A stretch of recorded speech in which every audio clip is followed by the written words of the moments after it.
Hello नमस्कार, मैं नवाचार में आपका स्वागत। हम आपको बहुत ही महत्वपूर्ण जानकारी देने वाले हैं अतिथि शिक्षकों के नियमितीकरण को लेकर। अतिथि शिक्षकों का कहना है कि शासन ने विभागीय परीक्षा की बोली थी, तो अतिथि शिक्षकों की विभागीय परीक्षा लेकर इनका नियमितीकरण किया जाए, क्योंकि बहुत से अतिथि शिक्षक ओवररेट की कगार पर हैं।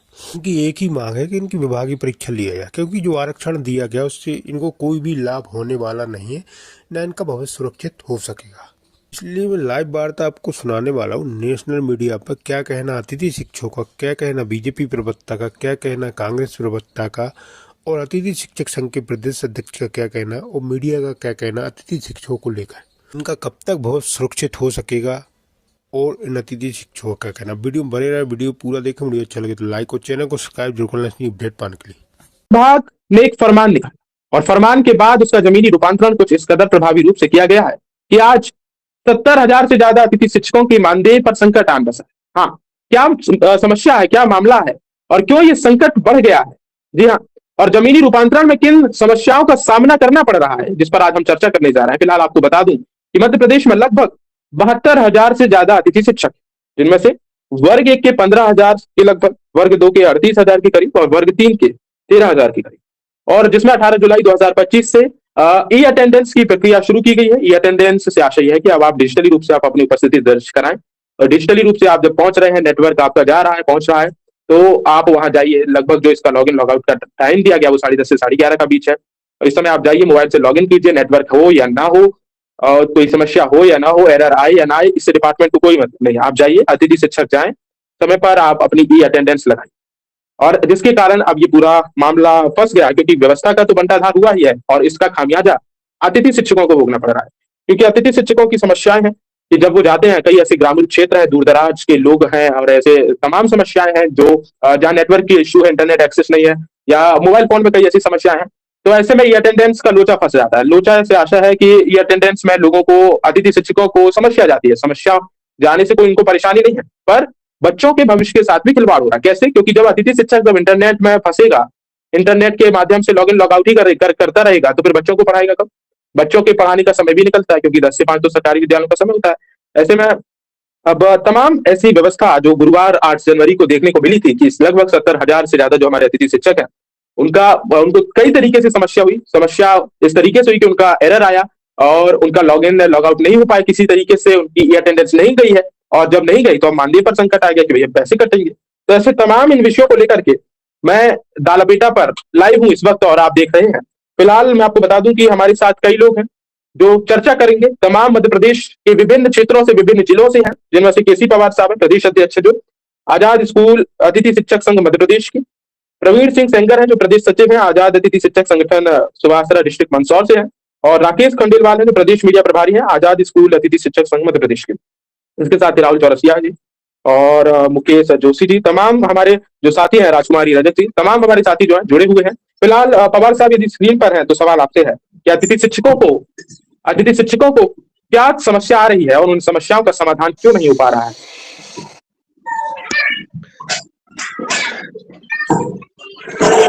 जी, सबसे पहले आपको नमस्कार, सभी साथियों को नमस्कार। ये अटेंडेंस को लेकर शुरुआत से ही बहुत सारी समस्या आ रही थी। समय समय पर हमने उच्च अधिकारियों को इस समस्या से अवगत कराया कि अधिकांश स्कूल ऐसे हैं जहां पर नेटवर्क की समस्या है, समय पर नेटवर्क नहीं मिल पाता है और ऐसी स्थिति में अतिथि शिक्षक दिन भर अध्यापन कार्य करने के बाद भी उसका वेतन नहीं बन पाया है। परंतु उच्च अधिकारियों द्वारा इस हमारी समस्या को गंभीरता से नहीं लिया गया और हद तो कल हो गई, गुरुवार के दिन जब सारे अतिथि शिक्षक पूरे प्रदेश के 70,000 अतिथि शिक्षक स्कूल पहुंचे और वहां जाकर पता चल रहा है कि ये अटेंडेंस नहीं लग रही है। बहुत दिक्कतों का सामना सब लोग एक दूसरे से, क्योंकि अतिथि शिक्षकों का एक दिन का यदि वेतन कटता है तो आप ये सोचिए कि इतना कम वेतन मिलता है और वो भी यदि कट जाए तो उसकी परिवार की क्या स्थिति होगी। तो हम आपके माध्यम से सरकार को अवगत कराना चाहते हैं कि जो समस्या अतिथि शिक्षकों को आ रही है, जहां नेटवर्क की समस्या है वहां ऑफलाइन वेतन निकाला जाए और या कोई ऐसी व्यवस्था की जाए जिससे अतिथि शिक्षक परेशान न हो। ठीक है, आपने अतिथि शिक्षकों की नेटवर्क की समस्या पर बात रखी, अटेंडेंस को लेकर के बात रखी। अब एक बात यह है, क्या ये सब बातें सत्ता के, प्रशासन के कानों में जा रही है, उनके कानों में जू रेंग रही है या नहीं रेंग रही? अब देखिए, हम तो सतत प्रयासरत है, हमारे आवेदन निवेदन बिल्कुल डीपीआई हमारे जो कार्यालय प्रभारी आदरणीय श्री पुष्कर सिंगरुली जी है, वो प्रतिदिन सुबह डीपीआई जाते हैं और अतिथि शिक्षकों की समस्याओं से अधिकारियों को अवगत कराते हैं। परंतु मुझे ऐसा लगता है कि अतिथि शिक्षकों की समस्याओं को अधिकारी लोग गंभीरता से नहीं लेते हैं। यदि अब यही हालात रहे तो हमें एक बड़ा ठोस कदम उठाना पड़ेगा, जिसकी समझ जवाबदारी शासन और प्रशासन की रहेंगी। मोटा मोटा एक पैच ये है कि ई अटेंडेंस नहीं हुई है तो सीधे सीधे मानदेय काटा जा रहा है। बिल्कुल बिल्कुल, उस दिन का ये वेतन नहीं मिल पाता है, तो जबकि अध्यापन कार्य कर रहे हैं हमारे लोग। है, ये कैसे न्याय संगत है कि यदि आपकी तकनीकी समस्याएं हैं, हमारा लॉगिन नहीं हुआ है, तो आपको वेतन काटने का अधिकार किसने दे दिया? आप अपनी व्यवस्थाओं को दुरुस्त कीजिए, और यदि नहीं है तो फिर बंटाधार बैठा ही है, फिर क्यों आप सुचारू कर रहे हैं? जी बिल्कुल सत्य बात है कि जब आपका ही जो तंत्र है वो कमजोर है, कमियां उसकी है, आपके सॉफ्टवेयर की कमी है, आपके ऐप की कमी है, और उसको अतिथि शिक्षक के मत्थे मढ़ा जाता है। और सबसे बड़ी विचित्र बात तो यह है कि आदरणीय भाई साहब, कई जिलों में जुलाई से लेकर आज जनवरी तक का वेतन नहीं हुआ है। उसके बावजूद अतिथि शिक्षक स्कूल में अध्यापन कार्य छात्र हित को देखते हुए कर रहे हैं, अपने भविष्य को देखते हुए कर रहे हैं। तो सरकार को तो ऐसी समस्याओं का समाधान तत्काल करना चाहिए कि जो व्यक्ति मध्य प्रदेश के शिक्षा तंत्र को सुचारू रूप से संचालित करने में अपनी महत्वपूर्ण भूमिका निभा रहे हैं, यदि उन्हीं की समस्याओं का समाधान नहीं होगा तो ये एक गुरुजी के लिए एक शिक्षक के सम्मान के साथ न्याय नहीं है। न्याय संगत बात यह है। आप मुझे बताइए कि यदि क्या शिक्षा मंत्री का बेटा या जो शिक्षा विभाग है उनका कोई आला अधिकारी का बच्चा पढ़ाता है अतिथि शिक्षक में? नहीं पढ़ाता। क्या जिला शिक्षा अधिकारी के बच्चे पढ़ते हैं सरकारी विद्यालयों में? नहीं पढ़ते हैं। क्या जिला शिक्षा अधिकारी के या जिला शिक्षा अधिकारी के वेतन में कभी ऐसी कमियां आई है कि उनका वेतन समय पे नहीं आया हो? सर, अभी कल ही एक लेटर जारी हुआ है कि अतिथि शिक्षकों का वेतन, कल भी हुआ और पिछले महीने भी हुआ था, कि प्रत्येक महीने की 10 तारीख को हर हाल में वेतन हो जाना चाहिए। डीपीआई आदेश जारी करती है, परंतु कहां कमी रह गई इनके सिस्टम में, उसका इम्प्लीमेंट नहीं होता है। और आज दिनांक तक कई जिलों में 5-5, 6-6 महीने की और 2 महीने से तो अभी कहीं वेतन हुआ ही नहीं है, जबकि आदेश पिछले महीने भी आया था कि 10 तारीख तक इनका वेतन किया जाए। डीओ के नाम था, संयुक्त संचालक के नाम था, परंतु अभी भी वेतन नहीं हो पाया है पिछले 2 महीने से। 2 महीने से वेतन चालू नहीं हुआ है अभी तक लगभग ऐसे कई महीने हैं, लगातार 6 महीने, 5 महीने, 4 महीने, 3 महीने से अतिथि शिक्षक कार्यरत है, लेकिन उसके वेतन पर सवाल है, क्वेश्चन मार्क है कि कब आएगा कब नहीं आएगा, कोई ठिकाना नहीं है। और जो लेबर कोड है, मैं आपसे बता दूं, लेबर कोड हालिया जो अभी लागू हुए हैं, लगभग कई वर्षों के बाद इन्हें बदला गया है कि महीने की 7 तारीख को आपको वेतन डालना ही पड़ेगा। पूरी तरीके से नियमों का उल्लंघन है ये, पूरी तरीके से खुला खेल फर्रुखाबादी चल रहा है कि कहीं ना कहीं एक आप लेबर कोड बनाएंगे, कर्मचारियों को समय पर वेतन मिले, दूसरी तरफ दे ही नहीं रहे हैं। जी।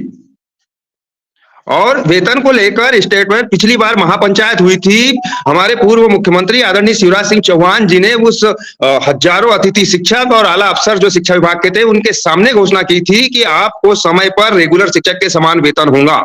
उसके बाद अभी जो तात्कालिक मुख्यमंत्री आदरणीय मोहन यादव जी है, वो भी कई बार कई मंचों से बोल चुके हैं कि अतिथि शिक्षकों का वेतन समय पर होगा, परंतु ऐसा हो नहीं रहा है। ठीक है, एक अंतिम सवाल, क्या अब शिक्षक का प्राथमिक कर्तव्य ऐप चलाना रह गया, पढ़ाना नहीं रह गया? कि अब भैया ऐप में कोई दिक्कत आ रही तो शिक्षक दिन से सुबह से लेकर शाम तक वही देखता रहे, पढ़ाई वढ़ाई छोड़ दे? बिल्कुल, अब कल जैसी अगर स्थिति बनती है तो अतिथि शिक्षक क्या करेगा बेचारे। कल हमारे अतिथि शिक्षकों को, मेरे पास ऐसे कई फोटोग्राफ और वीडियो है कि जो टंकी पे चढ़े हैं, जान जोखिम में डालकर, कोई पेड़ पर चढ़ रहा है, कोई छत पे चढ़ रहा है, परंतु अटेंडेंस नहीं लगी। डीपीआई से बार बार मैसेज डाला जा रहा है कि 1 घंटे बाद सर्वर चलेगा, 2 घंटे बाद चलेगा, 3 घंटे बाद चलेगा। तो अब हम पढ़ाए या फिर मोबाइल से दिन भर ही अटेंडेंस लगाए, इसके बारे में सरकार को सोचना चाहिए। ठीक, प्रवीण जी, अब सवाल आपसे है कि यदि शिक्षक जो है मोबाइल में उलझा रहेगा तो फिर बच्चों को पढ़ाएगा कौन? जी, आप ही से सवाल है। यदि शिक्षक मोबाइल में उलझा रहेगा, आपका माइक चालू नहीं है।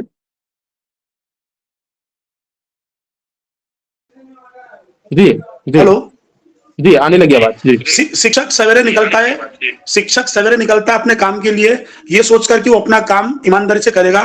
स्कूल जाता है, मोबाइल से ऐप लगाता है। अगर जिस दिन उसका ऐप के माध्यम से अटेंडेंस नहीं लगता है तो दिन भर वो इसी टेंशन में रहता है कि आज मुझे वेतन नहीं मिलेगा और मुझे पढ़ाना पड़ रहा है। तो ई अटेंडेंस कहीं ना कहीं एक अतिथि शिक्षक के लिए एक टेंशन बनी हुई है, जिसकी वजह से काफी परेशानी हमारे सामने है। और इस परेशानी का समाधान इस सरकार को करना चाहिए। अगर किसी दिन नहीं लगे तो सरकार प्राचार्य के माध्यम से हमारी उपस्थिति दर्ज करे और हमारा वेतन निर्धारण करने में, वेतन को निकालने में आसानी प्रदान करे। अभी तक तो ये हुआ है सर कि जिस दिन हमारी अटेंडेंस नहीं लगी है उस दिन का वेतन हमारा बिल्कुल भी नहीं मिला है।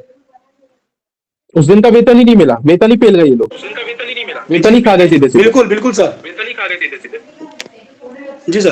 तो इसमें ये बताइए कितने लगभग कितने दिन से जब इनका सर्वर रहता है हमारी शिक्षा ऐप का? सर कभी कभी 10 बजे बंद हो जाएगा और जो हमारा लॉगिन टाइम रहता है 11:30 तक बंद रहेगा, तो उस दिन उपस्थिति नहीं लगती। अमूमन काफी दिन तक, काफी समय तक बीच में 2-4 6 दिन छोड़ के होता ही है। लेकिन दूर दराज इलाके में भी हमारे प्रदेश पदाधिकारी हैं जो रतलाम जिले में काम करते हैं। उनके जिले में कुछ स्कूल तो ऐसे हैं सर कि वहां पर नेटवर्क आता ही नहीं, उनको आज तक वेतन नहीं मिला है और वो डीपीआई डीओ भोपाल तक इसकी सूचना दे चुके हैं। बावजूद इसके अतिथि शिक्षक बेचारे आज तक काम कर रहे हैं, शिक्षा व्यवस्था को दुरुस्त करने के लिए काम कर रहे हैं, इस सरकार की हेल्प कर रहे हैं, लेकिन सरकार हमारी कोई हेल्प नहीं कर रही। ठीक है, अतिथि शिक्षकों के मानदेय को तो इन्होंने मतलब छेड़छाड़ कर दी, पर क्या किसी अधिकारी का, क्या किसी उस व्यक्ति का वेतन भी कटता है जो जिम्मेदार होता है? सर आज तक मेरे सुनने में तो नहीं आया। जितने भी जो हमारे से अलग कैडर के शिक्षक हैं उनका वेतन कहीं से कहीं तक, उनके सामने कोई समस्या ही नहीं। अभी उनके लिए भी सर अनिवार्य अटेंडेंस कर दी गई है, उनके हजारों लेटर आए हैं, आप मीडिया के माध्यम से देख सकेंगे, लेकिन उनका आज तक उस लेटर के माध्यम से कोई अटेंडेंस की वजह से वेतन नहीं कटा है, लेकिन अतिथि शिक्षक का कट रहा है। ठीक है, एक जो नियमावली होती है, एक प्रणाली होती है कि यदि कोई व्यवस्था लागू होती है तो उसका पहले ट्रायल होता है, ट्रायल होके जब वो पास होता है तब वो व्यवस्था लागू होती है।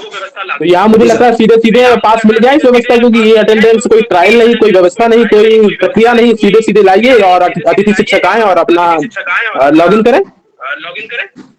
बिल्कुल सर, एक बात और कहना चाहूंगा सर, अतिथि शिक्षक बेचारा परेशान है, सरकार को मालूम है, सरकार को बात मालूम है कि बेबस है, लाचार है, ये अतिथि शिक्षक ही काम कर रहा है। चाहे जो हमसे वो काम करवा सकते हैं और करवा रहे हैं, और मजबूर अतिथि शिक्षक है क्योंकि सर 15-17 साल से काम कर रहा है, आधी अवस्था हो चुकी है। कुछ हमारे साथी तो रिटायर होने के 8-10 साल पीछे रह गए हैं। ऐसी स्थिति में क्या करेगा वो, सरकार की बात उसको माननी ही पड़ेगी।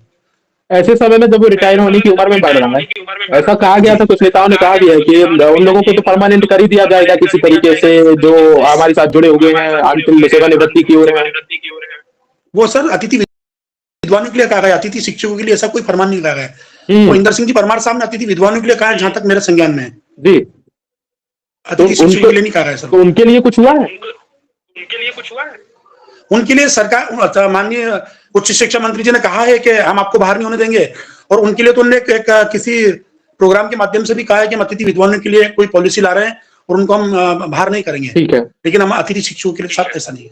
ठीक है। मुकेश जोशी सवाल आपसे है, क्या शिक्षक को अब हर दिन या डर